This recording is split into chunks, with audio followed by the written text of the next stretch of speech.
is also new to me. I've never publicly spoke like through video like this before. It's the first time for all of us. Life is an ongoing first time thing, you know. Yeah. When they stop coming, the new first times, the first times, then you have to start asking yourself what's going on, maybe. Exactly. Yeah. How's the weather there? It's rainy. It's raining. Oh, it's sunny here. Yeah, it's kind of quite sunny.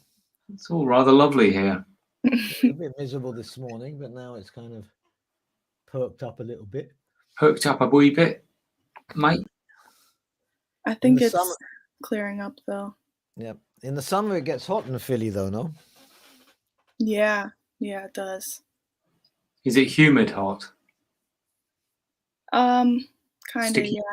Yeah.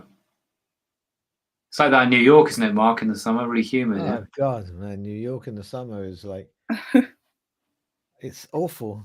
And also Boston, and they're so cold in the winter. It's really hard to believe. You know, it's extremes. It's not like here where it's kind of coldish. It's cold in the winter and warm in the summer. Yeah. There, it's freezing in the winter. I mean, freezing. Also in Philly, I'm sure. It's like horrible. So I always wanted to die when I was there. And in the summer, you know, I couldn't believe how hot it got.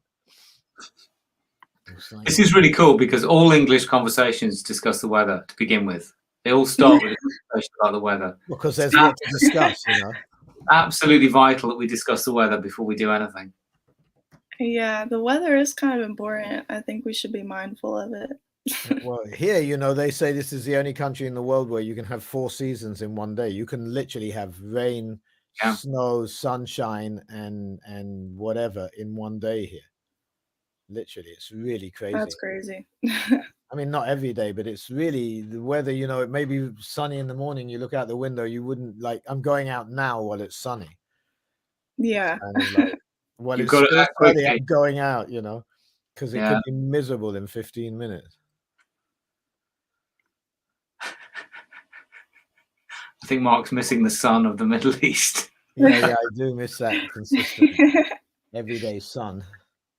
It's a good reason to move to LA, maybe, the weather. You were just in LA, weren't you? I'm actually, I'm moving there. So or I'm moving around there. I don't know if I'm gonna live in LA yet, but close to it. So okay. And that's to do, is that for a reason or just because you want to be there?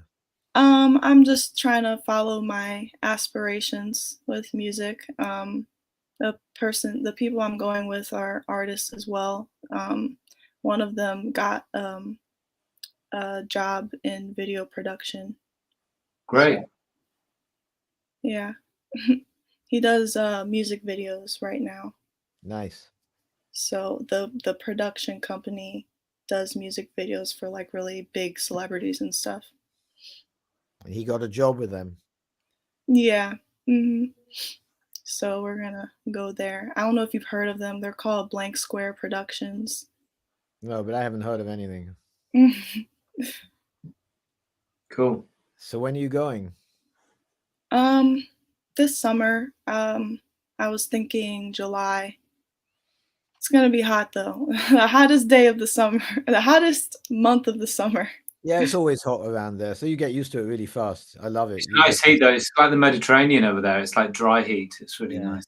You just chill out, you know, and just soak into it. You just kind of have to relax into the heat, and then it's like being in the desert. I love being in the desert where it's like 100 and something degrees. I'm a happy man, you know. I can't. And, I'm also very sensitive to temperatures, so I can't be in the heat like that. Like I went to Vegas and it was so hot, and there was just nowhere for me to go like for shade.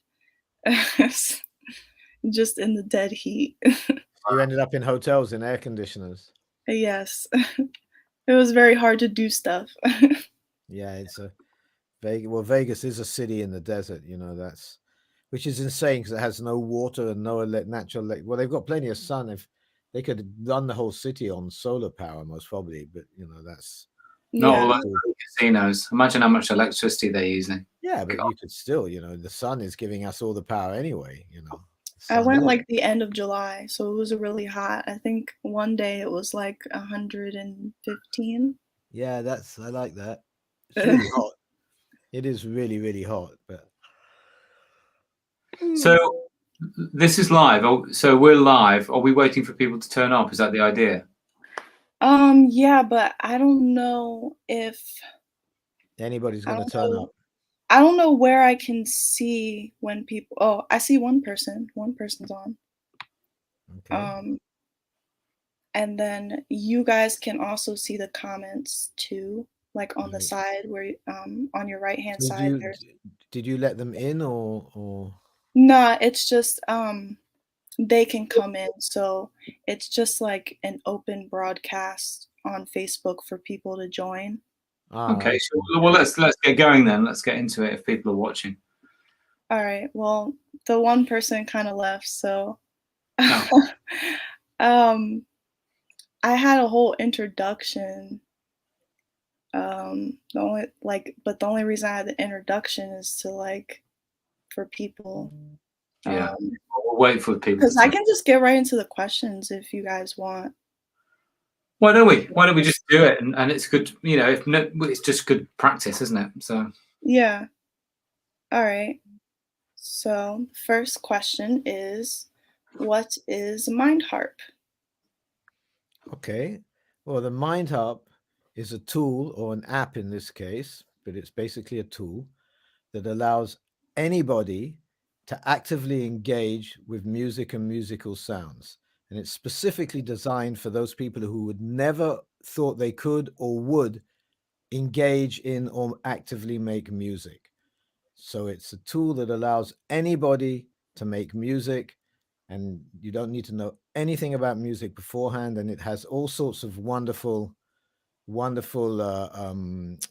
outcomes, if you like. You can do all sorts of wonderful things with this idea. But fundamentally, the MindHarp is a tool that allows anybody to actively engage with music. And it is also a program that's connected to the benefits of actively engaging in music, which is to do with well-being, self-improvement, all sorts of,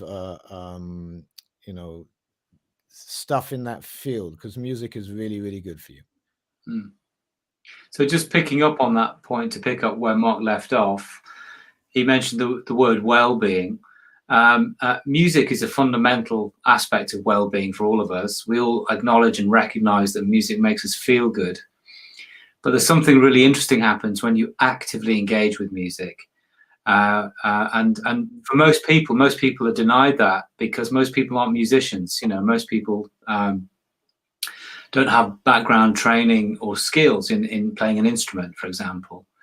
But when you actively engage with music, you get even more benefits from it. It triggers more parts of the brain. It triggers more parts of the brain which help us relax and reduce anxiety as well. So it actually bypasses that bit of the brain called the executive functions at the front of the brain, the bits of the brain which are overworked most of the time in Western society, which are staring at screens, problem solving, doing administrative work, all of that stuff. And especially as we're all kind of stuck in front of screens a lot now, especially in these crazy times. So it's really helpful for us to take pause, take a step away from that. And the MindHarp's a really good tool to help us do that as well. So on the well-being side of things, it's a really good tool to help us practice well-being. Yeah, I think I can add to that a little bit, is that there's plenty of empirical proof that now shows that we are, first and foremost, we are all hardwired and we are all musical, which has nothing to do with being talented at making music. Anybody wants to understand more about that, they can go to a website and read about it, or check online in general with no connection. But we are all hardwired to engage with music. So we are all musical. But as I said, that doesn't mean we have a musical talented, in the same way that we can all speak, but we're not all Shakespearean actors, or most of us are fortunate enough to be able to run, but few of us, if any of us, are Usain Bolt. So what I'm trying to say is that our magnificent brains have there are many things we can do, and some of them that we are exceptional at. We can all add up. 2 and 2 is 4, but few of us are advanced, nuclear physicists or advanced mathematicians, so that's just an example of how and this is a recent discovery, actually, by neuroscientists and neurologists, that we do have this thing called a music center in our brains, which is why we all respond to music positively, why it affects our moods positively, because we're wired up to do so. It's a fundamental part of human evolution. It's not just kind of something that we kind of learn to enjoy. We're actually a bit like language is hard coded into our brains. So is our ability to respond to music positively. So should we see a little bit of MindHarp? Should we hear a little bit of MindHarp? I just want to jump in one thing we should do, but it just begs one question, which is, why are we hardwired to respond to music, all of us? Yeah. Well, because that's evolution. Evolution doesn't spend hundreds of thousands, if not millions of years, evolving anything in us unless it serves a survival purpose. Right. And so what is the survival purpose? So once everybody engaged with music, it had nothing to do with being good or bad at it, or performance, because performance didn't really exist. Performance is a new invention, strange as that may sound, maybe a few hundred years old. And when we engage actively with music, it clearly promotes all sorts of really positive things: social cohesion, mutual respect. It lowers anxiety, it lowers stress, it allows us to see the world in a more calm and reflective place. And so these are hardwired into our system. So that's why we created the MindHarp, in order that everybody can access the power of music and sound without associating it to the stress-filled areas of performance and celebrityism and success. They are two different worlds. So that's the essence, and that's why MindHarp is a well-being app, if we go down to core language in 2021, and not a musical instrument. Even though I have a mate in Dallas, Texas, who just used it on his album for 20-minute track, but that's the other way around. That was kind of weird. So I want to make that clear point. I wanted to make that point clear, Stuart, before you show the app. Absolutely. So I would for say that it's a well-being app for sure. Yeah. Thank you. So actually, we'll come back to that. So should we just have a little look at it? We're going to share the what we call the web app, which is just a little trial application. It's normally delivered on smartphones as a normal phone app, but this is just to enable us to see it through the screen as on the website application. So let's have a wee. We will show you a picture of the. We'll open an iPad and show you the MindHarp in a second. Yeah, the real one. All right, sure. Okay, right. Let's find application. So this version has 8 sounds and 1 backing track. The MindHarp has much more content than what we're going to see here, and is much cooler looking. But this is, I like this. This is cute. I like the colors. Yeah, I like the colors. We spent a lot of time choosing these colors. So what I'm going to do first of all is put on the background. We call the background a musication. And that just, you can have that on or off, and it just sits in the background. And one could just meditate to that if one likes that. But the key thing is engagement, as we said earlier. So what we do on the app, on the normal app, of course, is tap the buttons with our fingers on a touch-sensitive screen. So I'm just going to click them with my mouse.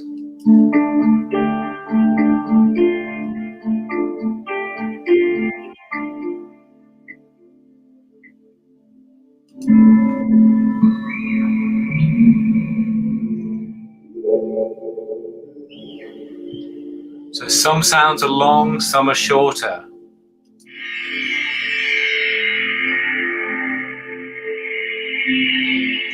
And what's really interesting, of course, is that you can play multiple sounds.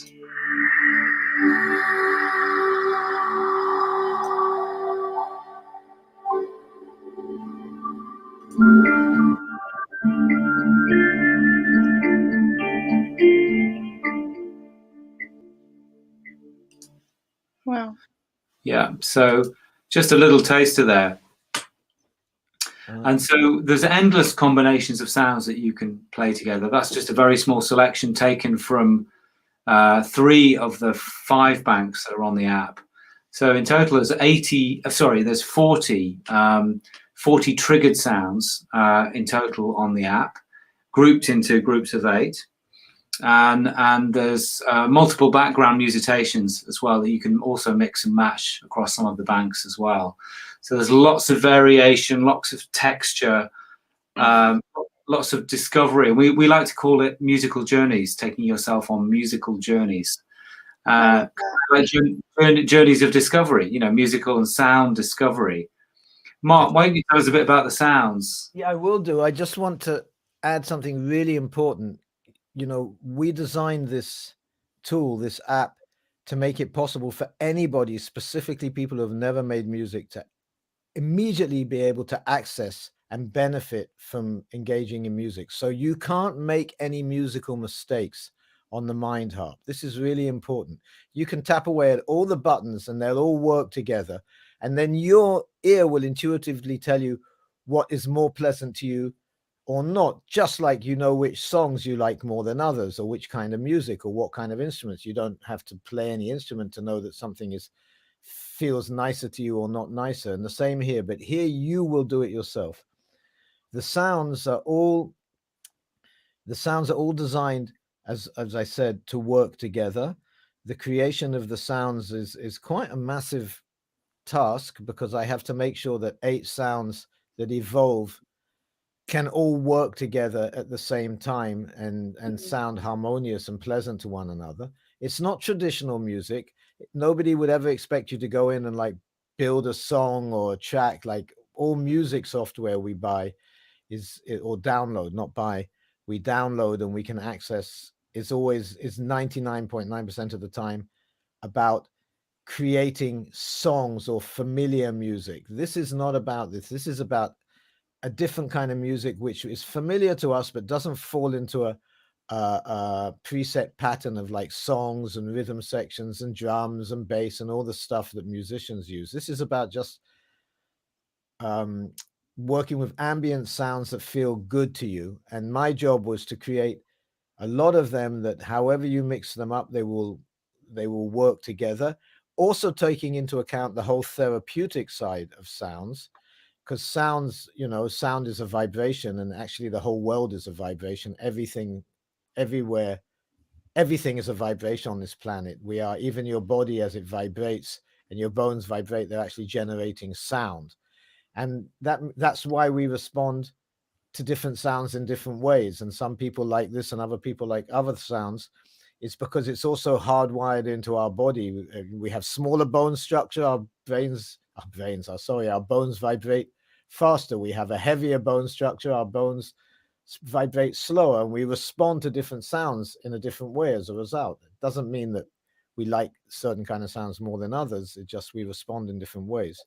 And there's a lot of healing power within music due to its unique ability to vibrate and relate to the body, both physiologically and neurologically. And I'm not going to bore you with it, but I did a massive dive, and I have done over the last 20 years, into how the healing side of music and the power of different vibrations and different speeds that vibrations go. You know, they can go really fast, so it's really high, or they can go really slow, so it's really low. So that's how music works. It's that simple. We have slow vibrations and really fast vibrations, sound waves, and they impact on us in different ways. And all of that is now, there's a big knowledge base about how we can use those vibrations, and all that stuff exists within the sounds in order to add a second layer of kind of healing music, if you like, or stimulating music. And not all the sounds are like, it's not about meditation music. The sounds aren't about meditation. It's not like a meditation app where you go and choose a sound. Here, the sounds are active. They are there to engage you. Some you may relate to quicker. Some you may feel, oh, that's a bit weird. And then you may discover in them stuff as you listen to them more and more. That some of the sounds, they are not just a single sound. They are like miniature journeys. Each each sound we tap is a is journey. an evolving journey. So and as the banks move forward, you can hear as the journeys evolve more and more. So a sound can be 20, 30 seconds long. So it's an evolving mini composition. And it's not just like a sound, like a piano sound or a guitar sound or a river sound. It's and these evolving compositions are designed to be therapeutic or challengingly therapeutic as well. And they're all designed to work one with the other. And I'll sum up by saying that even though they are long and they evolve, wherever they meet and match, they all work together and create new outcomes which stimulate us to new thinking and new thoughts and new questions maybe about ourselves. Yeah. Mm-hmm. And I think the richness and the variety of the sounds and its relationship with our mood states and our emotions has really led us down this journey of developing and deepening its relationship with the development of mindfulness and well-being. So we're now deep in developing a very bespoke course with a very high level mindfulness practitioner and neuroscientist, and that'll be coming out later in the year.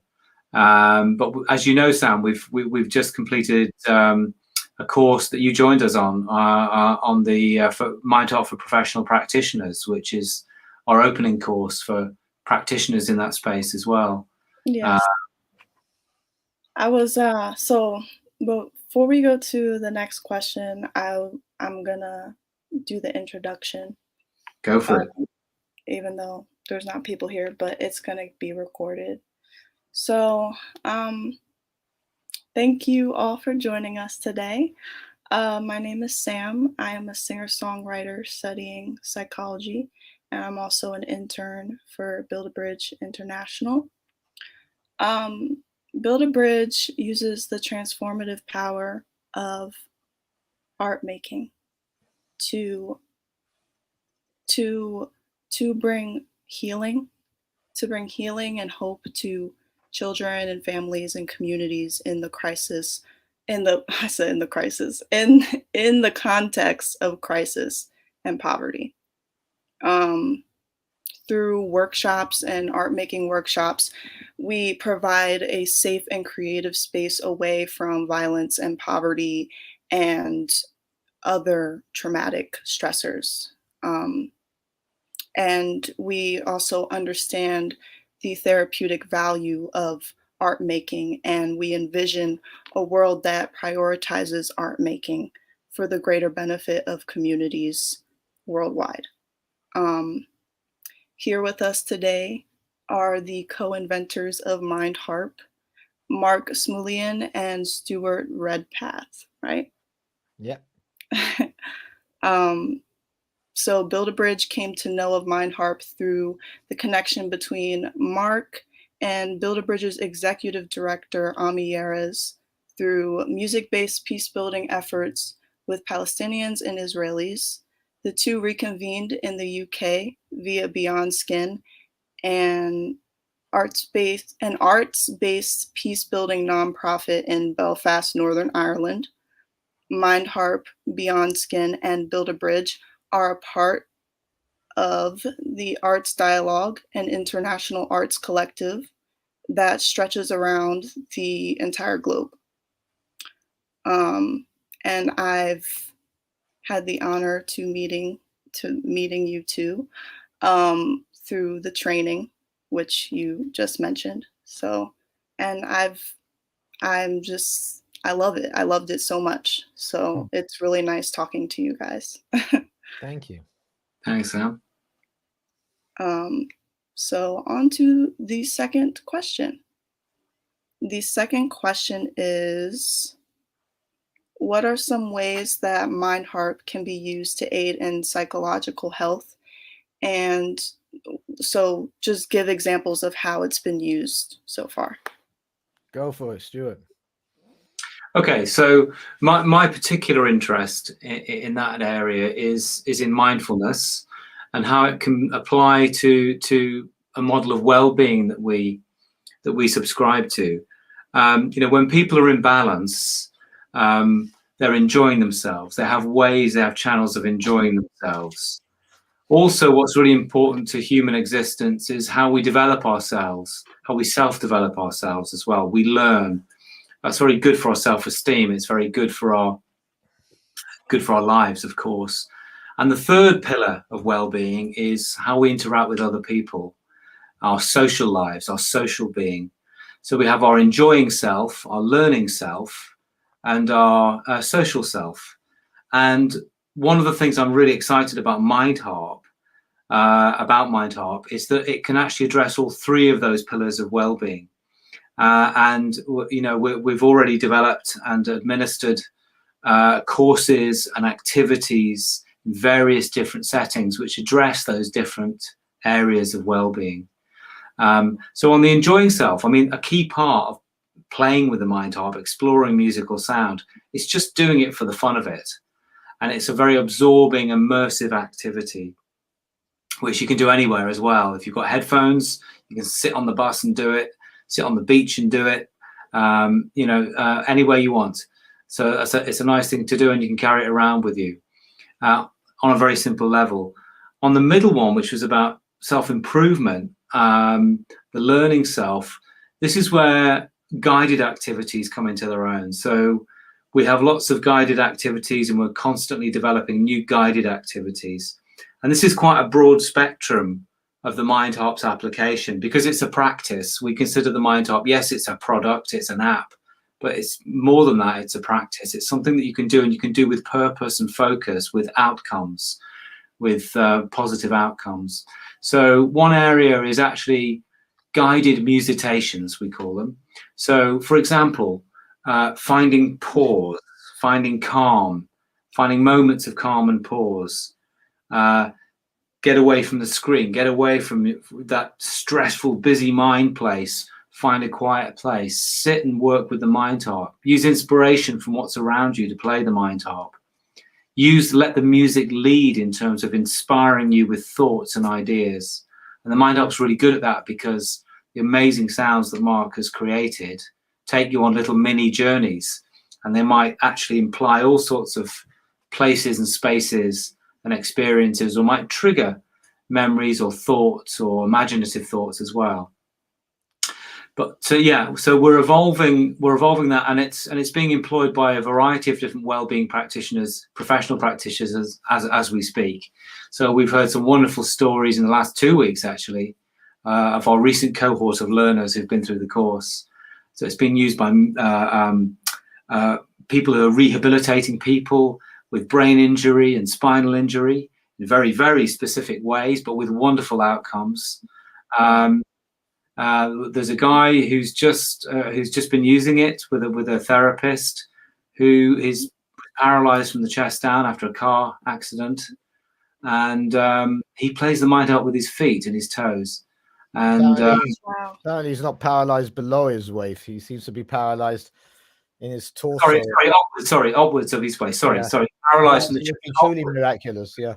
Yeah, apologies. Yeah, paralyzed from the chest upwards. So, but he has the use of his legs and his feet. So he's playing the MindHarp with his feet and his toes, and that's really amazing, because he's developed fine muscle tone and fine movement through his feet and his toes, which is really important in the rehabilitation of his spinal cord and connecting his spinal cord with his brain again, and all that sort of stuff. So, you know, that's very specific use of therapy, you know, physical therapy, which we're, you know, wonderfully pleased about, that, you know, somewhere in the world it's helping somebody heal them physically.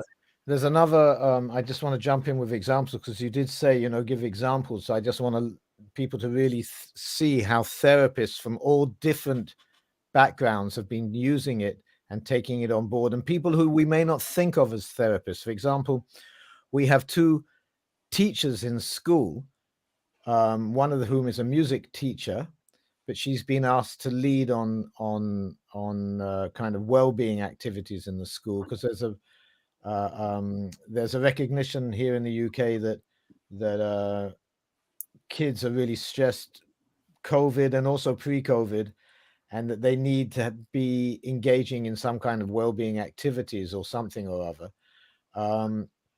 So that's been getting a big push. So a lot of the teachers in the schools are being told, oh, you have to deliver well-being sessions. which some of them don't feel that comfortable doing because that's not their profession, and it's quite Yeah. across the country.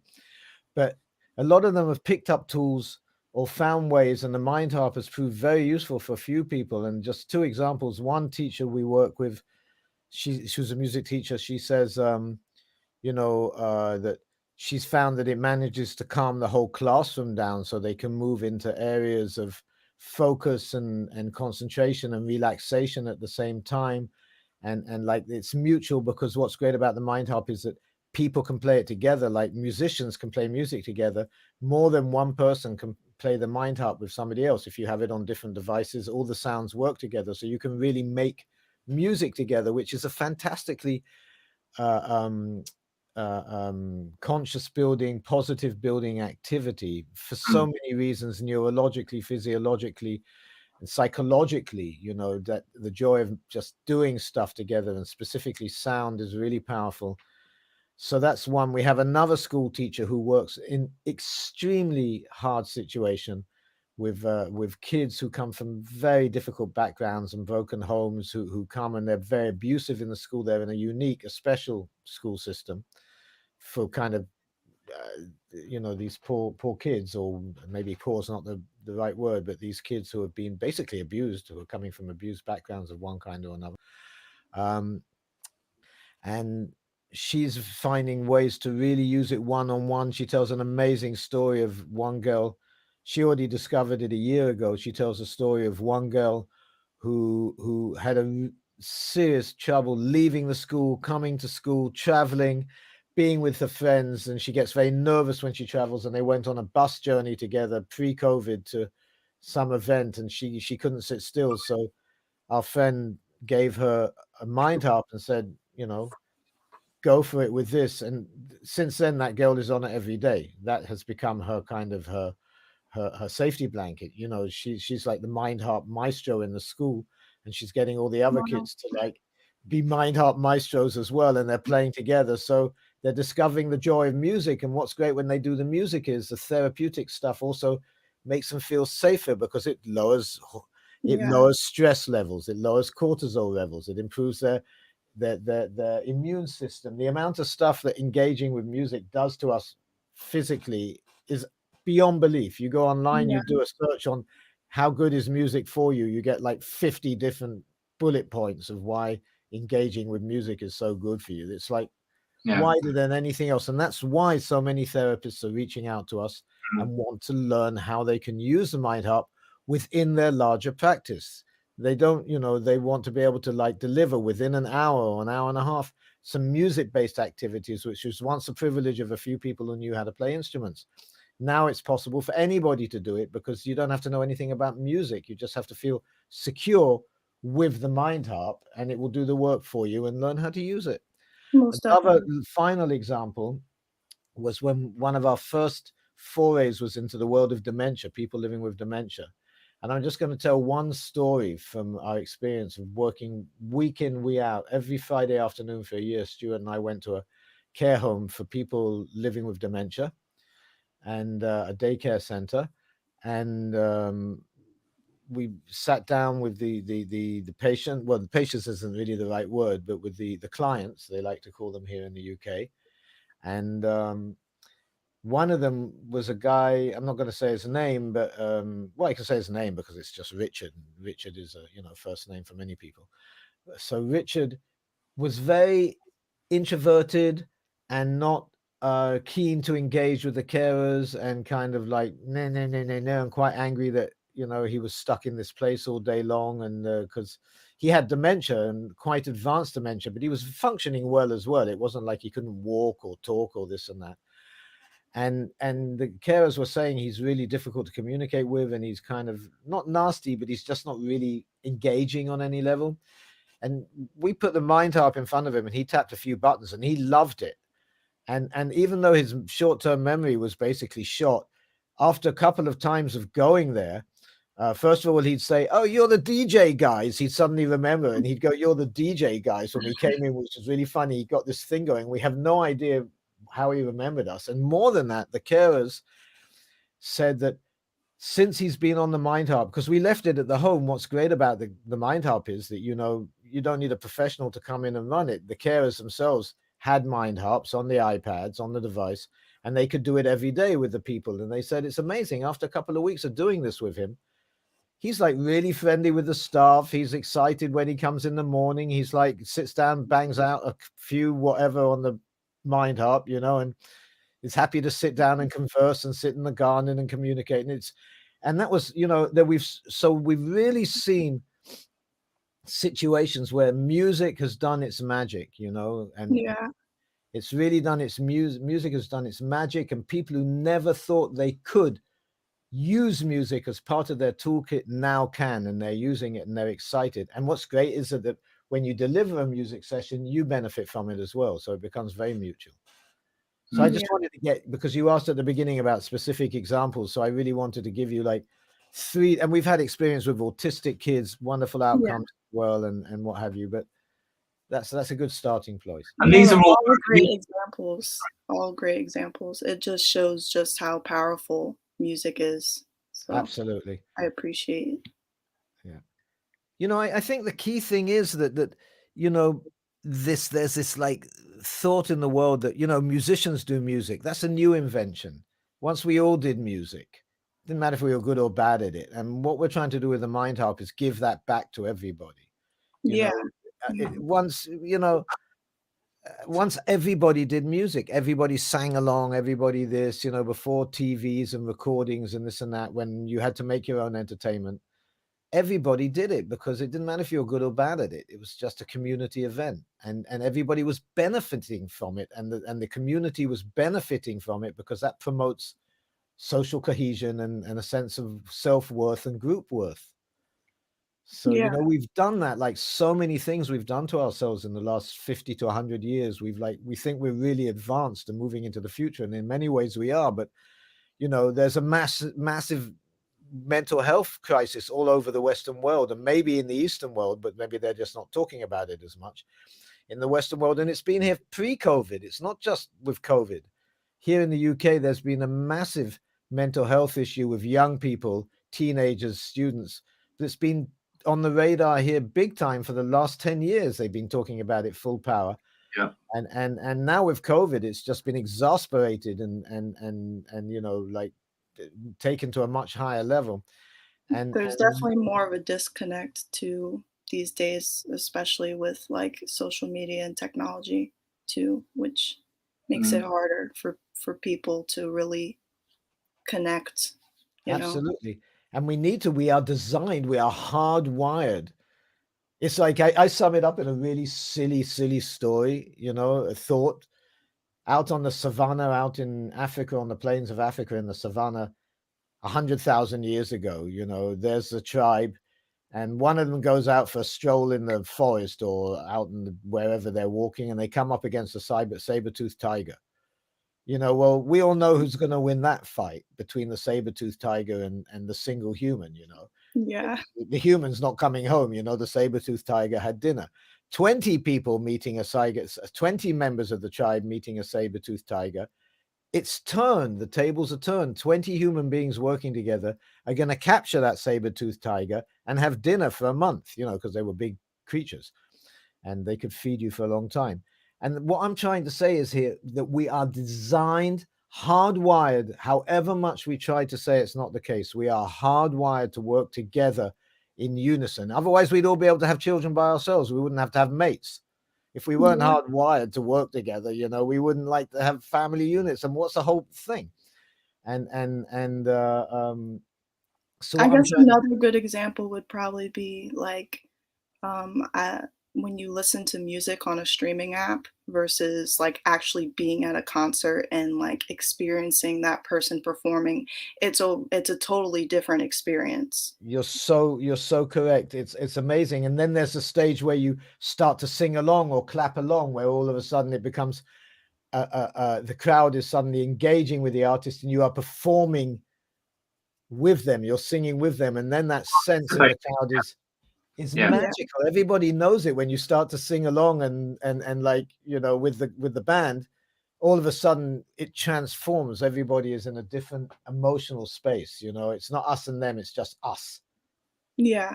And You know, it's truly extra. I mean, the only artists you see get up on stage and say, I love you to the audience are musicians. I've never seen at the end of a theater performance, like a lead actor say, I love you.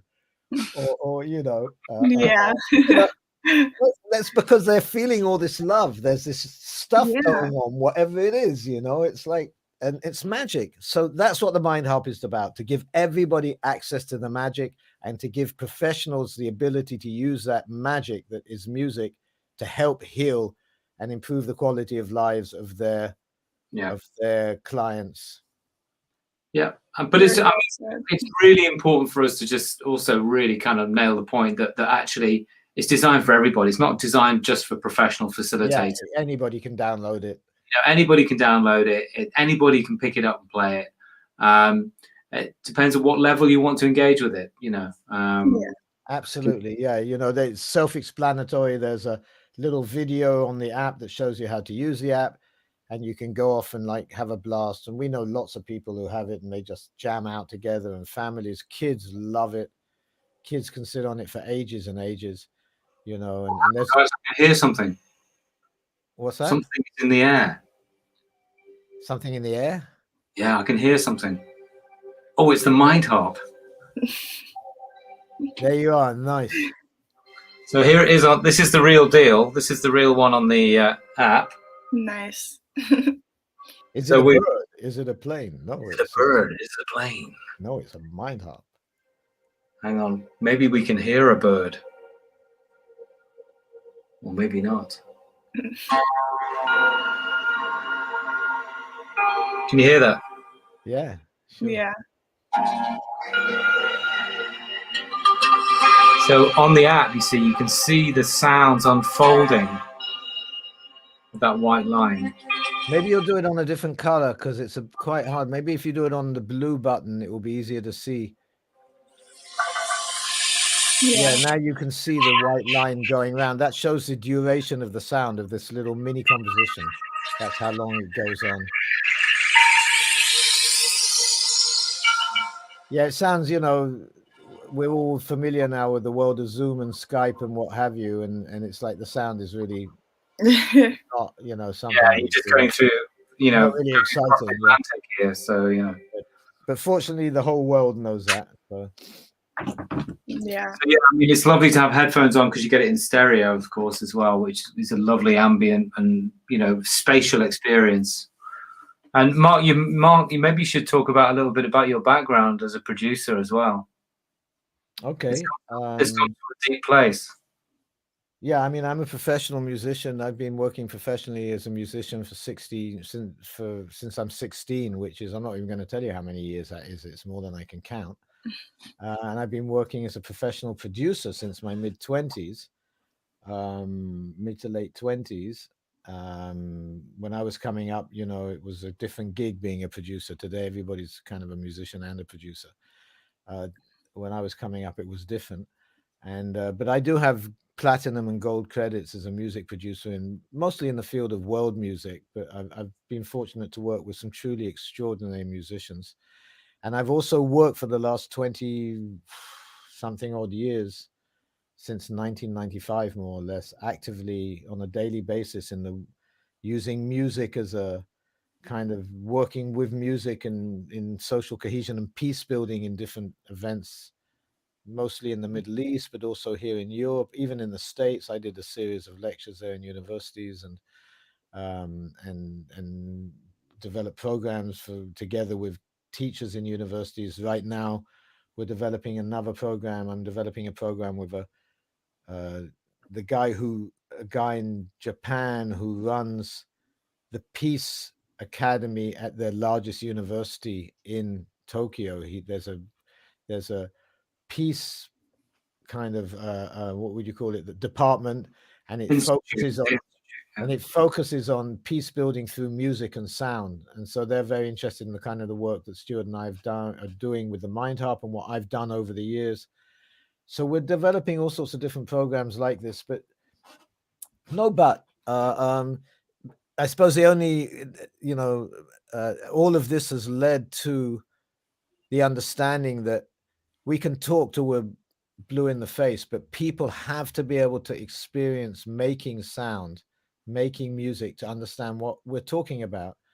So that's why we created the MindHarp, so everybody can do it.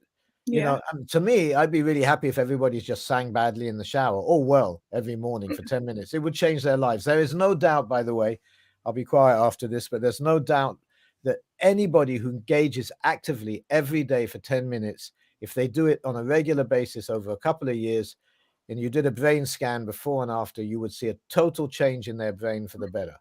You would see different hormone levels of relaxation, less stress in the brain. You would see the connectivity between the both lobes of the brain, the left and the right side of the brain, would be more active and more in communication with one another. There would be a synergy between the creative self and the knowledgeable self, if that makes sense, or the frontal lobe thinking stuff and all the more intuitive stuff that goes on. Musicians, when people work in music, not musicians, you don't have to be good at it, but when you engage with sound and you do this, that stuff improves, and it makes you healthier. It fights memory loss. It fights off things like dementia. It's unbelievable what engaging actively with music every day does. So you're really lucky that you're first and foremost engaging in the world of music. Yeah. Well, there's more people who naturally sing in the shower than you think, you know, Yeah, well, like that's that great. it's embedded in us. Yeah. So, yeah. So, the next question is, what is the MPP course and why is this course needed? Stuart? Okay, so the MPP course is the MindHarp for Professional Practitioners course. So this is a 4-part course with a follow-up assignment and one-to-one with Mark and I, where it is aimed at what we call professional practitioners. That's a pretty broad church. It could be mindfulness teachers, it could be music-related therapies, it could be people working in education, as we talked about earlier. It's for a broad church of therapeutic interventions, but it's for people who recognize and are excited about bringing music into their practice. And it gives them a framework and a structure and the comfort to use the MindHarp confidently. And so, you know, they learn to navigate the MindHarp in lots of ways. They're encouraged, and through active assignments and activities, to really get under the skin of each bank of sounds and discover them for themselves. And actually, we give them lots of ideas and prompts of different ways to use the MindHarp. So use it imaginatively, for imaginative play. Use it for specific outcomes. So it could be more about pulse and rhythmic or movement as well. We introduce MindHarp with breathing and vocalization. And one thing that Mark and I are very keen on is kind of humming, which is an ancient yogic practice, but it's a lovely thing to do, is gently vocalize your out breath. And you can do, and the MindHarp is a great tool to support you on doing things like that as well. And all of these things can be used in therapeutic practice. Why have we created the course? Because what we discovered is that there's lots of interest and excitement around integrating music and the MindHarp into practice, but people needed the guidance and the framework, specifically non-musicians, people who don't have a background in music. Not that you need that to play the MindHarp, as we've already said a million times, but it's really important that actually people go into their practice confident and comfortable. And we're really happy, because that appears to be successfully what's happening, is that people are coming out of the course, and before the end of the course, they're already using it in their practice, which is great. That's all the vindication we need, really. Basically, it's to sum up kind of in 3 short sentences what Stuart was saying. It is a course that makes you feel confident and safe to work with music, even if you've never used music or sound in your life. And it shows you that the MindHarp allows you to do that in a space where you can be confident. So that's one part of it.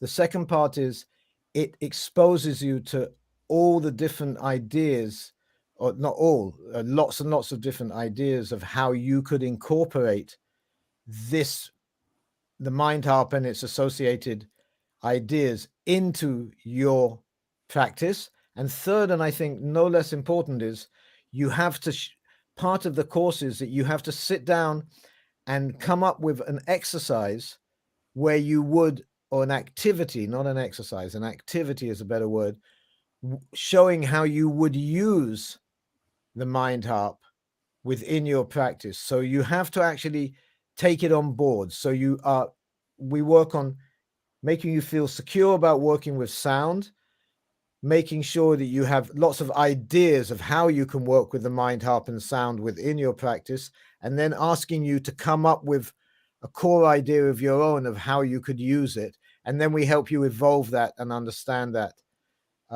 So it's a very clear, and it gives you really good tools to take with you when you go on with your private practice or into wherever you're going to be using the MindHarp, because people are insecure about music. You know, however many times we say it, people think, oh, I don't do music, I'm not talented in music. So we have to keep reminding people that that's got nothing to do with it. The fact that you love sound is enough. That's it. You're hardwired, and the fact that you are a musical being. So that's what we try to show them. You are musical. You are able to work with this tool. Here's the way you can use it in your practice. Now give us an example yourself. Come up with an example of how you would do that. So hopefully by the end of the course, they go out with a feeling of authority and confidence about using the MindHarp in their practice. Yeah, I think that's, I think the course itself and, you know, just getting practitioners to use it and find different ways to use it is a great way for the app to expand. So it's good. Yeah, we hope so. The fourth question is, what is your mission statement and why is it important to include musical sound through activities and therapeutic practices? Okay, well, our core statement is that, you know, our mission statement is that, you know, MindHarp is the only well-being app in the world that allows you to actively engage with musical sound, reaping the benefits of what actively engaging with music sound can do. The dream, the why, is that Stewart and I believe with all our hearts, for many reasons, based in evidence and life experience, that the more people we can get to actively engage with music and musical sound on a regular basis will lead to a safer, gentler, and healthier world. You know, that's the science, you know, shows us that that's the case. So that's really, you know, that's our mission statement, is to get everybody actively engaging with music every day. That's our dream. And thus we created a tool that makes it possible to do that. That's a big, dreamy. That's the big answer to the why question. You know. Okay. So the last question is, what makes MindHarp unique and why do you believe it will be a success? Well, I think Mark's already answered the question in the last statement, actually. It's the only tool that enables people without any musical background to actively engage with music and musical sound and be creative with musical sound. We've yet to come across anything similar to it. So that's its uniqueness. As Mark said earlier, most of the sort of active engagement pieces of software or downloadable apps or whatever tend to be about making songs and, you know, sort of fitting into musical genres, creating musical genres. This isn't about that. It's something different. Why is it going to be a success? Because we all need it. We all need it right now more than we've ever needed it, in our view. Simple as that. You know, and as Mark said, and it was just so right, you know, this is pre-COVID. And it's certainly a Western world problem, is that especially younger generations are really troubled with mental health problems at the moment on lots of levels. And not just younger generation, but we just see it. We see it in the younger generation, and, you know, where kids should be smiling and laughing, we see them depressed and scared. Yeah. And stressed, and it shouldn't be like that. And you know, we all know that it would be great if we could get all these kids to sit down and do some kind of meditation every day, or be out in nature every day, how much that would help them. But meditation is really hard to get into. But, you know, 10 minutes on banging away at the MindHarp is the same outcome.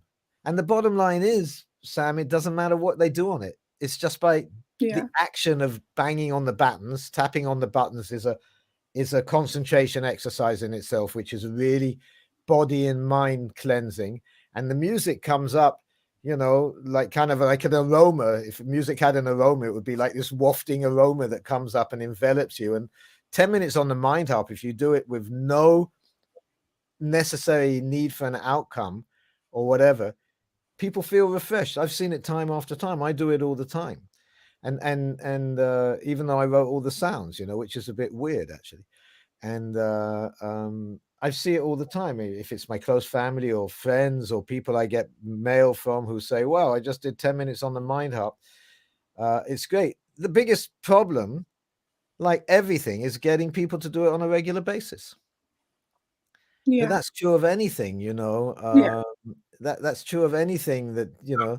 Maybe down the line there's some creative solutions to that. So we have public installations of MindHarps, you know, at bus stops or in shopping malls or waiting rooms in hospitals, you know. Rooms, where people need to be relaxed, you know, because they're about to have some sort of intervention or something. Why not? Yeah, I mean, I can see a lot of people, you know, using this app. It's innovative and it's accessible, you know, so, and there's just so many things you can do with it too, you know. So that's why I think it's going to be very successful. So well, that's great. I mean, to have an amazing young lady from Philadelphia turn around and says that it's going to be successful is the most heartwarming thing. And I say young only because you're from the generation that recognizes and intuitively, it's a compliment, intuitively knows what things kind of jive, if that makes sense. You know, they you know, you're in touch with what's going on around you. I see it with my girls as well. And, but that's really nice coming from you, because of course everybody surrounds us, you know, they're our closest friends, so they're going to like reaffirm us, whatever. There's a lot of young people out there just like me, you know, artists just like me that are just as passionate about it, about art and music. And absolutely, for sure.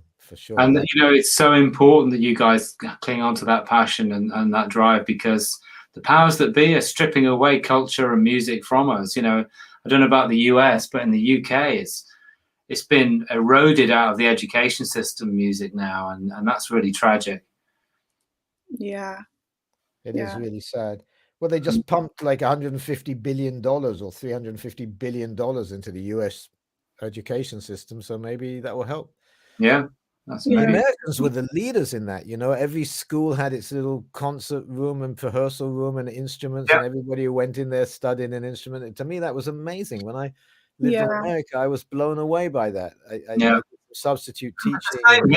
Music's always had a central part in education. It's just that what is going on, you know? Anyway, what is going on is that I think our government knows just how powerful art is. And, I think you're right. I think you're right. Which is why they don't want us to be creative. I think you're right. You're right. The Soviet Union, you know, and China cracked down on that stuff all the time. And the kind of art you can use. When it was the Soviet Union, it was really controlled what kind of music you can make. In China, that's happening now all the time as well. And I think you're bang on, Sam. And you know, instead of relishing the freedom and the joy that it gives us all, you know, people are just terrified of their own shadows, it seems. We need to smuggle some MindHarps into those places. Yeah, you know. Maybe they're listening. We should be careful. And I think they also know, you know, the media and things like musicians and stuff. They know, because, you know, why is it that we value musicians as celebrities? And other media people when, like, why do we look up to musicians as celebrities, or instead of like doctors aren't celebrities kind of thing. It makes you Yeah, you're wonder. right. You're absolutely right. You get the odd doctor celebrity, but that's an unusual. You're absolutely right. Hadn't thought of that. It's a really smart point. Yeah. Well, they I connect think, with us on a different plane. I think they want to alienate them. I think they want to alienate musicians so that they aren't, so they can control them better. But that's just my opinion. You know what's great now is that Sam, you lead on that. You're the psychologist. there's more people making music. What's great is because of the internet and the accessibility to apps and downloads and stuff being really cheap, there are more people doing music today than ever in the history of the world, which is really exciting.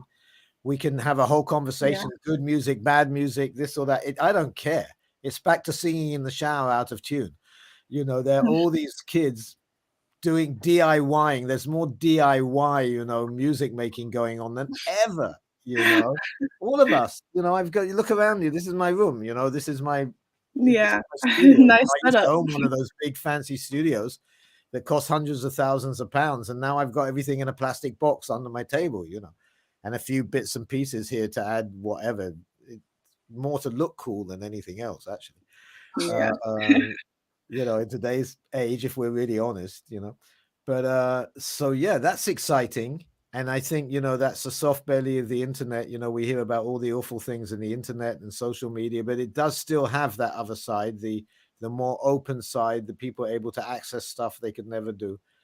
You know, the equipment I had in my studio when it was a big fancy studio that you couldn't buy on computers, couldn't do that then, cost a couple of $100,000. Today you buy it for $299, you know, from Apple, and you download it and stick it on your computer and spend another $500 on a microphone and a pair of speakers, and you're in business. You know, for under $1,000, you've got like a recording studio that people dreamed of, wet their pants over 30 years ago, 20 years ago, really, you know. Yeah. It's really amazing. So you can talk about the quality of the sound and this and that, but I don't care about that. Go and make music, you know, just go out and make music. Somebody else will decide if it's good or bad. I really couldn't give a damn one way or the other. Yeah.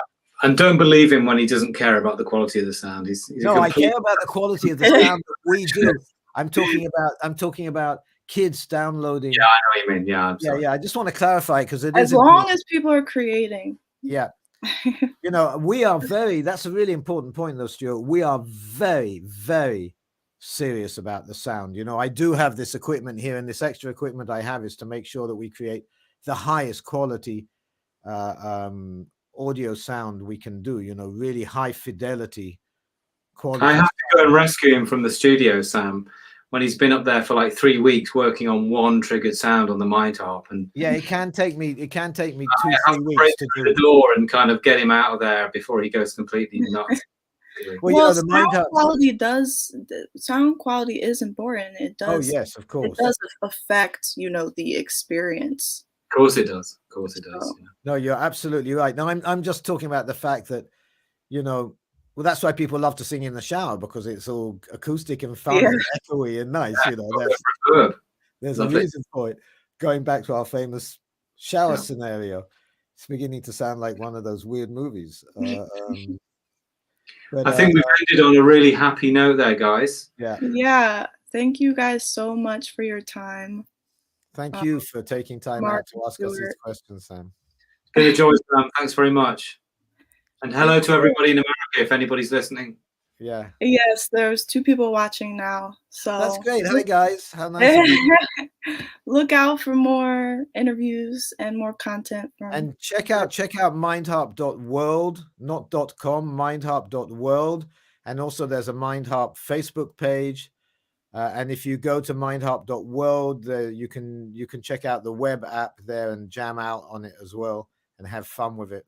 So and you know, follow us on Instagram at Hey BuildaBridge, and and MindHarp. Yeah, we have an Instagram, MindHarp.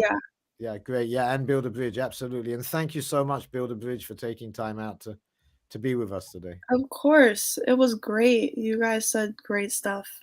Great stuff. Well, we look forward to more.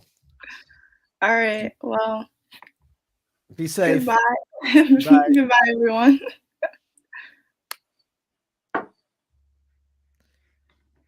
Okay, I'm going to leave the studio.